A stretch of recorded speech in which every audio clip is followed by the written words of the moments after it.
Bismillahirrahmanirrahim. Assalamualaikum warahmatullahi wabarakatuh. Alhamdulillahirabbil alamin. Wassalatu wassalamu ala Rasulillah. Asyhadu an la ilaha illallah wahdahu la syarikalah wa asyhadu anna sayyidina wa nabiyina Muhammadin sallallahu alaihi wasallam. Rabbi shrah li sadri wa yassir li amri wa hlul 'uqdatam min lisani yafqahu qawli. Alhamdulillah, pertama-tama marilah kita memanjatkan rasa syukur kita kepada Allah Subhanahu wa taala, yang mana pada pagi hari ini Allah masih beri kesempatan bagi kita semua bertatap muka walaupun dalam bentuk video. Tapi Bapak berharap tidak mengurangi rasa antusias dan aktivitas kita di pagi hari ini. Baik, selawat dan salam semoga selalu tercurahkan kepada baginda Rasul Muhammad SAW, Nabi yang patut kita teladani, kita contohi semangatnya. Semangat apanya? Tentunya semangat belajarnya. Karena Nabi pernah berkata, "Utlubul ilma walau bisin." Tuntutlah ilmu walaupun di negeri. Artinya apa? Ini satu, tertuang perintah Nabi tentang wajibnya belajar, kemudian etos kerja, dan tentunya bagaimana kita mengikuti setiap aturan dalam proses belajar. Karena disiplin itu bagian terpenting dalam sebuah kesuksesan. Baik anak-anakku sekalian, hari ini kita akan coba lanjutkan materi. Tapi sebelum kita lanjutkan materi, jangan lupa siapkan kelengkapan kalian, alat tulisnya. Jangan lupa menggunakan seragam. Bagi perempuan tetap menggunakan hijab, dan bagi laki-laki tetap duduk rapi, sopan dan santun. Karena ini adalah bagian pemilihan sikap di aktivitas kita. Baik, sebelum kita memulai lagi, Bapak punya yel-yel untuk di pelajaran kita. Kalau misalkan Bapak mengatakan, apa kabar semuanya? Maka anak-anakku jawab dengan ucapan, Alhamdulillah, luar biasa, Allahu Akbar. Ya. Baik, kita mulai. Apa kabar semuanya? Alhamdulillah, luar biasa, Allahu Akbar. Iya, tepuk tangan untuk kita semua dulu. Ya. Baik, hari ini materi kita akan kita lanjutkan berkaitan dengan apa yang sudah kita pelajari sebelumnya tentang perilaku taat dan kompetisi dalam kebaikan. Nah, kita kembali dulu ke peta konsepnya ya. Di peta konsep sebelumnya sudah kita jelaskan.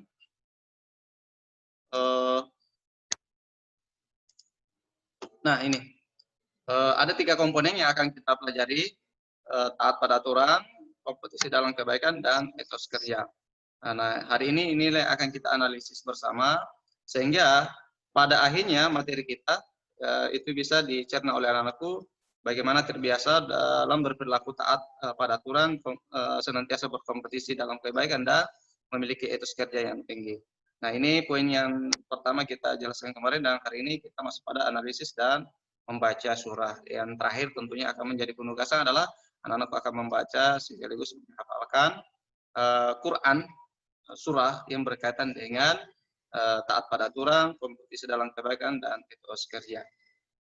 Baik anak-anak sekalian, mungkin kita sering kali mendengar taat ya. Yang jadi pertanyaan, apa itu taat? Nah, di sini di slide kita anak-anakku bisa lihat bahwasanya taat itu memiliki artinya kita tunduk. Tunduk. Nah, tunduk kepada siapa? Tentunya sebagaimana yang difirmankan dalam Al-Qur'an, kita tunduk kepada Allah Subhanahu wa taala sebagai Maha Pencipta. Dan jadi jangan dulu tunduk pada yang lain. Jadi jangan tunduk dulu pada yang lain, tetapi kita harus tunduk dulu kepada Allah Subhanahu wa taala karena Dia adalah Maha Pencipta. Setelah itu kepada siapa? Kepada Rasulnya. Nah, siapa itu Rasulnya? Tentunya Nabi Muhammad SAW. Setelahnya adalah pada pemerintah kita. Nah, lalu apa yang mesti kita lakukan terhadap ketiga yang kita sebutkan tadi? Nah, maka yang kita lakukan adalah tidak boleh berbuat curang kepadanya, dan kita harus setia kepadanya. Setia kepada Allah, setia kepada Rasulnya, dan setia kepada pemerintah kita. Sepanjang pemerintahnya adil. Persoalan dia taat kepada Allah atau tidak, tidak masalah, yang penting dia adalah hadir. Oleh karenanya Allah Subhanahu wa taala berfirman di dalam Al-Qur'an, A'udzu billahi minasyaitonir rajim. Ya ayyuhalladzina amanu atiullaha wa atiur rasul wa ulil amri minkum. Fa in tanaza'tum fi syai'in farudduhu ila Allahi wa rasul in kuntum tu'minuna billahi wal yawmil akhir. Dzalika khairun wa ahsanun ta'wila. Wahai orang-orang yang beriman, taatilah Allah, taatilah Rasulnya, wal umri minkum, pemegang kekuasaan di antara kamu. Kemudian jika kamu berbeda pendapat tentang sesuatu, maka kembalilah kepada Al-Quran dan Rasulnya. Artinya apa? Kalau kita punya perbedaan antara pemerintah kita, maka jangan salahkan pemerintah kita. Tapi kita harus kembali kepada Al-Quran dan Sunnah.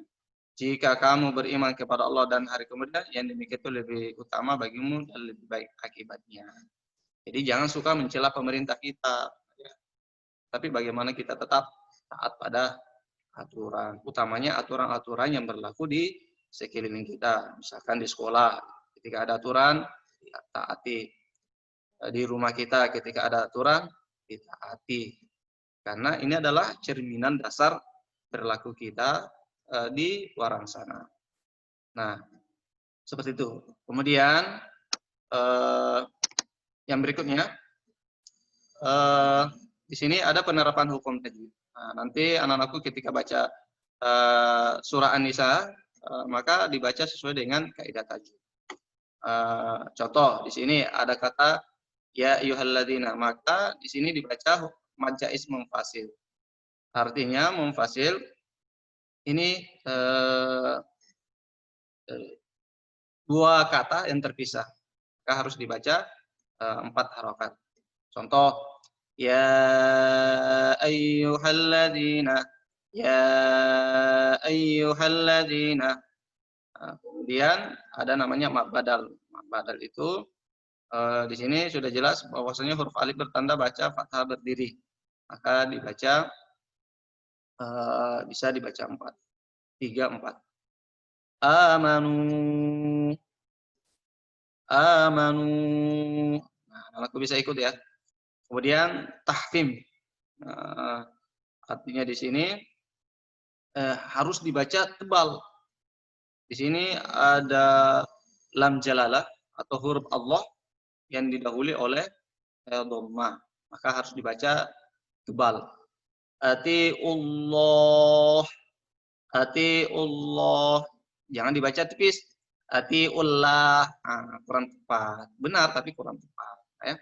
Kemudian alif lam qamariyah. Alif lam qamariyah ini adalah ketika ada alif dan lam itu tandanya sukun atau bertemu tanda mati.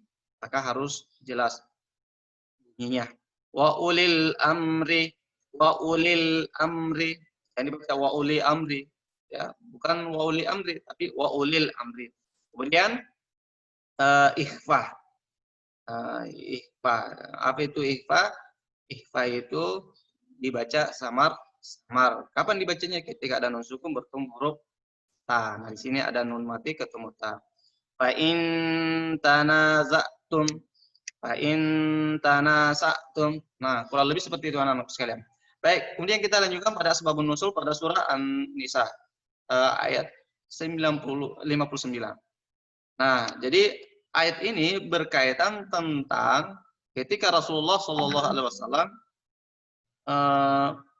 menunjuk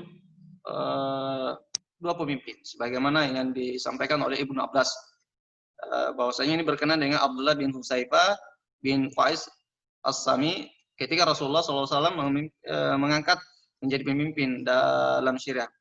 Dalam riwayat lain, As-Sa'adi mengatakan tidak, ini berkaitan dengan Amr bin Yasir dan Khalid bin Walid ketika keduanya diangkat oleh Rasulullah sebagai pemimpin di syariah. Tetapi terlepas dari keduanya, yang patut kita pahami bahwasanya ayat ini berkenaan bagaimana seseorang tetap taat kepada siapapun pemimpin yang ditunjuk oleh kita semua. Seperti itu. Jadi gambarnya seperti itu. Jadi siapapun pemimpin yang sudah kita setujui, sudah kita rekomendasikan melalui pemilu, maka tetap kita ikuti dengan catatan pemerintah itu tetap adil, tidak zalim. Kalau dia zalim ya perlu kita gugat kembali seperti di negara kita karena kedaulatan ada di tangan kita, maka kita boleh bersuara. Baik. Kemudian yang kedua, anak-anakku sekalian, kompetisi dalam kebaikan. Kita ketahui bahwasanya kebaikan itu banyak sekali. Jadi kebaikan itu banyak sekali. Mencari nafkah adalah sebuah kebaikan. Tetapi yang jadi pertanyaanku anak-anakku sekalian, apakah semua kebaikan itu baik di mata Allah Subhanahu wa taala? Ini yang perlu dipahami. Ya, ini yang perlu dipahami. Apakah semua kebaikan itu baik di mata Allah Subhanahu wa taala? Tentunya tidak semua anak-anakku sekalian. Ya. Jadi tidak semua kebaikan itu mulia di sisi Allah Subhanahu wa taala. Oleh karenanya berkompetisi adalah sebuah perintah. Ya, berlomba-lomba di dalam kebaikan adalah sebuah perintah. Tapi berlomba-lomba sesuai dengan aturan yang berlaku. Nah, aturan yang berlaku tidak boleh memperturutkan hawa nafsu dunia kita semata. Tetapi bagaimana kita tetap seimbang dalam berkompetisi. Ya.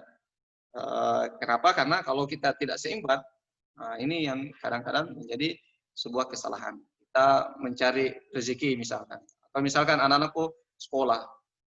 Sekolah ketika waktu sholat tiba tetapi tidak ditunaikan, maka belajar itu adalah kewajiban. Tetapi ketika misalkan tidak ditunaikan ibadah pokok kepada Allah Subhanahu wa taala menjadi salah. Makanya anak-anakku tetap sekolah, ketika ibadah tiba ya sholat, ketika puasa tiba ya puasa, jangan tidak melakukan hal yang demikian. Makanya kebaikan itu bisa didefinisikan atau kebaikan itu bisa didefinisikan adalah disertai dengan keimanan dan ketakwaan kepada Allah Subhanahu wa taala.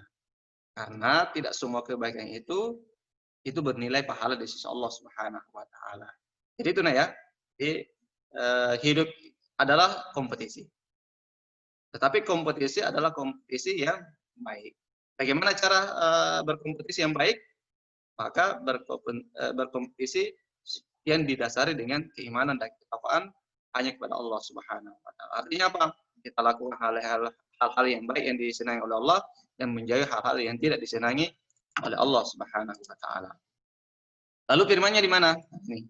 Allah Subhanahu wa taala berfirman di surah Al-Maidah, "Wa anzalna ilaikal kitaba bil haqqi musaddiqan lima baina yadayhi minal kitab wa muhaiminan 'alaihi fahkum bainahum bima anzalallahu wa la tattabi' ahwa'ahum amma ja'aka minal haqq likullin ja'alna minkum syir'atan wa minhaja walau syaa Allah laja'alakum ummatan wahidatan walakin liyabluwakum fima ataakum fastabiqul khairat ila Allahi marji'ukum jami'a fayunabbi'ukum bima kuntum fihi takhtalifun. Allah Subhanahu wa taala katakan, dan kami telah menurunkan Alkitab, Al-Quran kepada Muhammad dengan membawa kebenaran.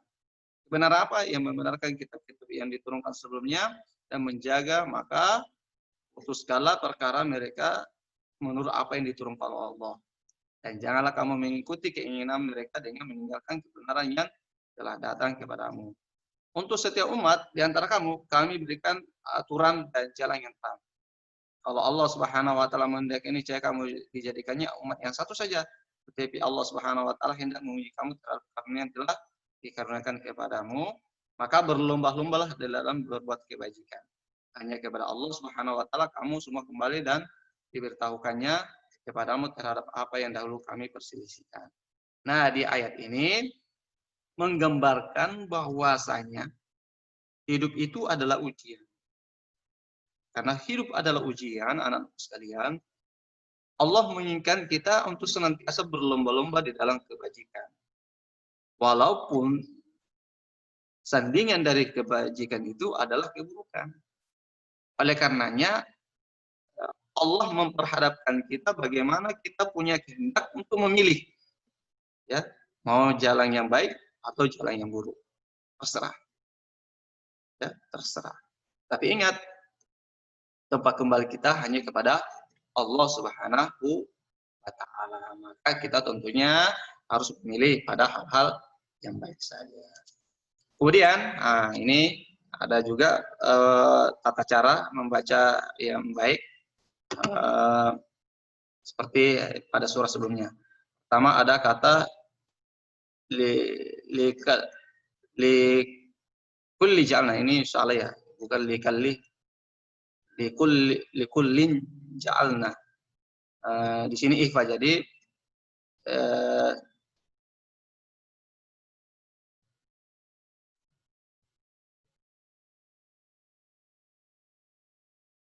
jadi nanti kita baca li kullin ja'alna seperti itu ya. Kemudian izhar safawi. Ini ada mim syukun bertemu huruf shin. Izhar itu jelas ya. Minkum syir'ata. Jadi minkum, jadi kum ditutup baru syir. Minkum syir'ata.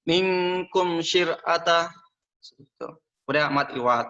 Mat iwat ini dipanjangkan di belakangnya sampai 3 harakat. Wa min haja.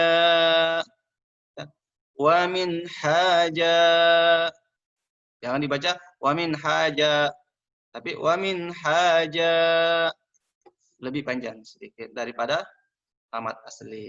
Kemudian mat wajib muttasil.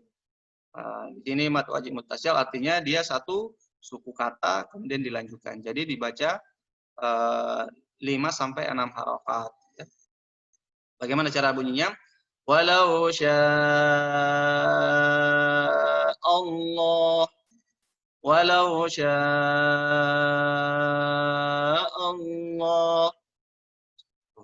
Kemudian yang terakhir idgham. Nah, idgham itu artinya bunyinya mendengung. Bagaimana caranya?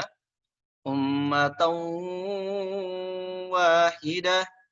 Ummatan wahidah. Kurang lebih seperti itu.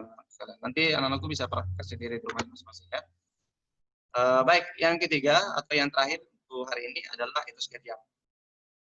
Apa itu etos? Sederhananya adalah semangat kerja aktivitas. Ya. Nah, sudah menjadi kewajiban bagi kita semua untuk senantiasa berusaha memenuhi kebutuhan kita.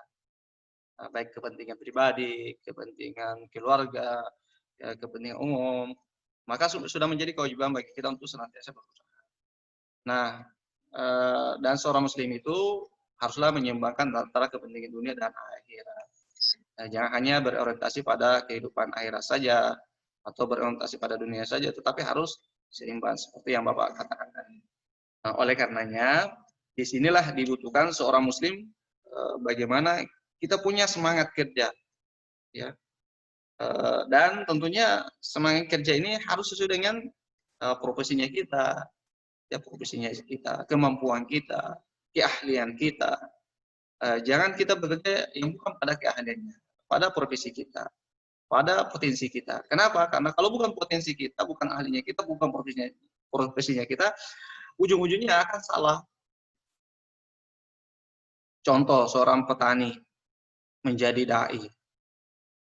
Dia hanya tahu tentang bertani. Maka dikhawatirkan ketika menyampaikan sesuatu hal itu akan keliru. Jadi ketika dia berbicara tani, maka boleh berbicara tani. Sama dengan dai. Dai harus sesuai dengan ilmunya. Tahu agama, tahu fikih, tahu baca Al-Quran. Jangan sampai ada dai yang tidak tahu baca Al-Quran. Sama dengan anak-anakku sekalian. Jangan sampai anak-anakku seorang siswa tetap tidak mau belajar. Ini bukan siswa namanya. Seperti itu. Makanya menjadi siswa, maka dia tahu pekerjaannya. Apa pekerjaannya? Belajar, mengerjakan tugas, mencari prestasi, ya seperti itu. Nah, inilah yang disebut dengan etos kerja. Nah, oleh karenanya ini pun sangat dianjurkan di dalam agama kita. Dalilnya apa? Allah Subhanahu wa taala berfirman, "Wa qul i'malu fasayarallahu 'amalakum wa rasuluhu wal mu'minun." Fasaturadduna ila alimil ghaibi wasyahada fayunabbiukum bima kuntum ta'malun. Dan katakanlah, siapa yang dimasuk? Tentunya Nabi Muhammad. Bekerjalah kamu, maka Allah akan melihat pekerjaanmu. Begitu juga Rasulnya dan orang-orang yang beriman. Dan kamu akan dikembali kepada Allah yang mengetahui apa yang gaib maupun yang nyata. Lalu beritakan kepadanya apa yang telah kamu kerjakan. Di sini tergambar bahwasanya setiap pekerjaan kita, semua aktivitas kita akan dilihat oleh Allah dan Allah akan nilai. Nah, sama saat ini mungkin Pak Jamal mungkin ada di sekolah atau di rumah mengajar kalian lewat video ini. Jangan menganggap bahwasanya Pak Jamal tidak menyaksikan saya, orang tua pun saya tidak menyaksikan, saya sendiri di rumah. Lantas berleha-leha tidak melakukan aktivitas. Jangan. Kita tetap belajar sesuai dengan jadwal yang sudah kita sampaikan. Kenapa? Ada Allah yang akan menyaksikan apa yang kita kerjakan. Oleh karenanya, ayo anak-anak semua yang ada di rumah, tetap semangat bekerja, semangat belajar, semangat mengerjakan tugas. Karena apa? Akhir dari pekerjaan kita akan dinilai dan tentunya nilai-nilai akan menentukan kita sukses atau tidak. Baik, poin berikutnya adalah bagaimana cara membaca yang benar pada surah At-Taubah ini. Nah, di sini ada hukum bacanya tahfim.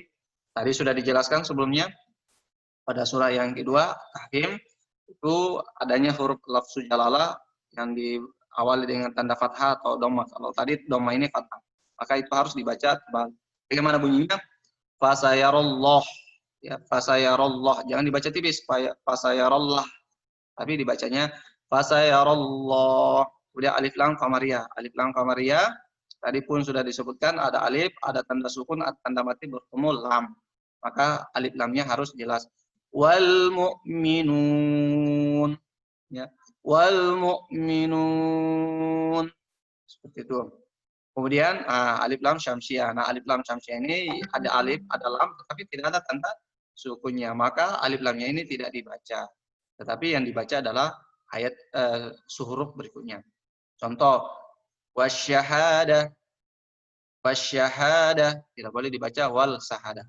Kurang tepat ya, malah salah ya. Bukan wal sahada, tapi wasyahada. Kemudian ihfaz safawi. Nah, ihfaz safawi di sini huruf mimnya harus jelas dan langsung menutup pada huruf berikutnya.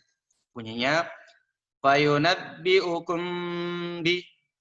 Jadi mimnya langsung menyebut huruf bah. Jadi tutup rapat lalu huruf bahnya langsung jelas. Fayunabbiukum bima. Kemudian yang terakhir adalah matahari lisukun. Matahari lisukun ini bacaan yang diakhirkan dan tidak berbunyi. Di sini misalkan pada kata ta'lamuna, ini kan harusnya dibaca ta'lamuna, tetapi karena mau diakhirkan di ayat, maka nunnya tidak berbunyi lagi. Bunyinya seperti ta'malun. Ya, ta'malun. Nah, itu anak-anak sekalian. Sebagai penutup dari pelajaran kita hari ini, sebagai penerapan perilaku, poin pertama di perilaku ketaatan, yang pertama adalah selalu menaati Allah, Rasulnya, dan menjauhi segala apa yang dilarang. Ini baik dalam waktu lapang maupun di waktu sempit. Artinya apa? Kan ada biasa istilah itu di mana ada kesempatan, di situ cara kita mendapatkan sesuatu. Ini biasa istilah para pencuri ini. Ya. Awalnya orang itu tidak punya niat untuk mencuri, tetapi karena ada kesempatan, maka dia lakukan hal-hal yang tidak benar, akhirnya melanggar aturan lagi. Ini anak-anakku jangan seperti itu. Ini gara-gara tidak ketemu gurunya, maka mencontek sana sini, diberi ulangan mencontek sana sini, tidak boleh. Namanya mencuri dalam kesempitan. Ya, jangan. Tidak dibenarkan. Kemudian yang kedua, merasa menyesal dan takut apabila melakukan perilaku yang dilarang oleh Allah Subhanahu wa taala. Jadi ada rasa sesal ketika melakukan, ada rasa sesal. Kenapa? Karena kita telah melanggar sebuah aturan. Contoh, anakku yang muda-mudi ini misalkan punya pacar ini. Pegangan tangan kan dilarang. tiba-tiba pegangan tangan. Kalau pegangan tangannya biasa-biasa saja, berarti imannya sudah tidak ada. Tetapi kalau dipegang tangannya lantas merah mukanya, gemetar hatinya, itu berarti ada ketakutan. Nah, ketakutan inilah yang harus tertanam pada diri anak-anakku. Nah, ya. Yang ketiga, menaati dan menjunjung tinggi aturan-aturan yang telah disepakati, baik di rumah, di sekolah, maupun di lingkungan masyarakat. Jadi, aturan-aturan ini harus ditaati, nah ya. Termasuk aturan kita dalam BDR ini, walaupun sederhana, tetapi ini adalah cerminan kedisiplinan. Yang keempat adalah menaati pemimpin selagi pemerintah sesuai dengan tuntunan dan syariat agama. Artinya, tidak ada satu hal yang melanggar agama. Seperti apa itu? Misalkan pemerintah kita mengajak untuk mencuri, ini tidak boleh kita ikuti. Pemerintah kita mengajak untuk menyembah matahari, ini tidak boleh kita ikuti. Kenapa? Sudah melanggar syariat agama. Kalau misalkan dia korupsi, tidak masalah. Itu urusan mereka. Ya. Tapi jangan itu. Kemudian yang kelima adalah menolak dengan cara yang baik apabila pemimpin mengajak kepada kemaksiatan. Nah, ini kalau misalkan ada pemimpin kita mengajak untuk melakukan kejahatan, misalkan mencuri, katakan, oh mohon maaf, saya tidak bisa mencuri. Kemudian dalam kompetisi dalam kebaikan, perilaku yang perlu kita tanamkan, yang perlu kita lestarikan, pertama adalah meyakini bahwa hidup itu perjuangan. Dan di dalam perjuangan ada kompetisi. Ingat, satu kelas, di sini ada 5 kelas, atau 6 kelas di sini, ada 6 kelas. 6 kelas ini, satu ruangan, itu pasti beda-beda hidup. Yang menentukan adalah kalian sendiri. Itu bagaimana kalian berjuang.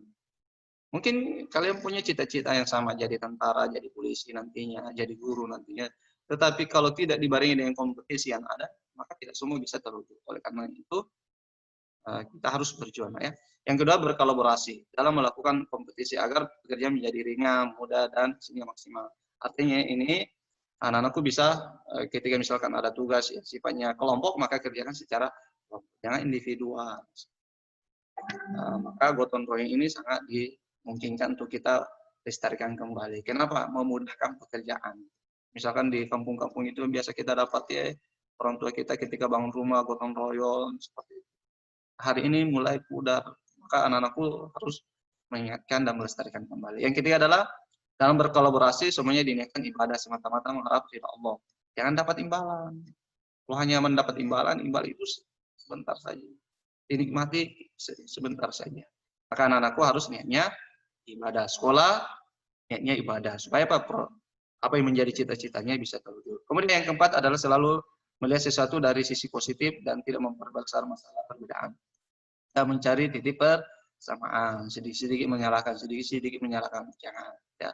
Bagaimana kita selalu positif thinking. Yang kelima adalah ketika mendapatkan keberhasilan, tinggi hati, kita mendapatkan kehilangan selalu sportif dan berserah diri kepada Allah Subhanahu wa taala. Ingat, kompetisi itu ada menang, ada kalah. Ada menang, ada kalah. Menang jangan tinggi hati, kalah jangan merasa iri seperti itu. Nah, ya. Kemudian perilaku mulia etos kerja. Yang perlu kita lestarikan yang pertama, meyakini bahwa dengan kerja keras pasti akan mendapatkan sesuatu hal yang diinginkan. Ada pepatah Arab mengatakan manjadda wajadah. Manjadda wajadah. Siapa yang giat pasti dapat. Nah, ini juga jangan dipelesetkan, menjadda wajadah. Mana jadi yang penting jodoh itu salah itu. Nah, ya. Jadi jangan dipelesetkan. Jadi menjadda wajadah. Siapa yang giat pasti dapat. Siapa yang bersungguh-sungguh pasti dapat. Ya. Mau jadi dokter, belajar yang giat sesuai dengan ilmu kedokteran, begitu dapat, insya Allah lulus. Yang mau jadi tentara, polisi, sungguh-sungguh sukses. Kemudian yang kedua melakukan sesuatu yang prinsip. Apa itu? Mulai dari diri sendiri, mulai dari yang terkecil, dan mulai dari sekarang. Ya. Karena kalau bukan kita, siapa lagi? Kalau bukan saat ini, kapan lagi kan? Gitu istilahnya. Kemudian yang ketiga adalah pantang menyerah dalam melakukan pekerjaan. Pokoknya ini kan musim BDR banyak tugas, ya Bapak maklumi. Tapi mau di apa? Maka anak-anakku harus tetap kerjakan. Sama masih punya kesempatan seperti itu. Kemudian sebagai tugas akhir dari pertemuan kita hari ini, nah Bapak berharap 3 surah yang sudah Bapak bacakan tadi dengan panduan hukum-hukum tajwidnya, maka sebagai tugasnya anak-anakku mohon untuk melakukan rekaman video membaca ketiga surah itu satu persatu. Kemudian nanti anak-anakku kirim di grup BDR kita ya. Jadi satu persatu dibaca. Bisa juga memperkenalkan nama, misalkan Assalamualaikum warahmatullahi wabarakatuh. Baik Pak, saya Jamal Pandrita akan membacakan surah Al-Maidah ayat sekian, lalu dibacakan. Kemudian surah yang kedua adalah surah ini, lalu dibacakan surah ketiga. Itu jangan lupa setiap awal pembacaan diawali dengan ta'awudzubillahi minasyaitonirrajim, kemudian ditutup dengan kalimat shadaqallahul azim.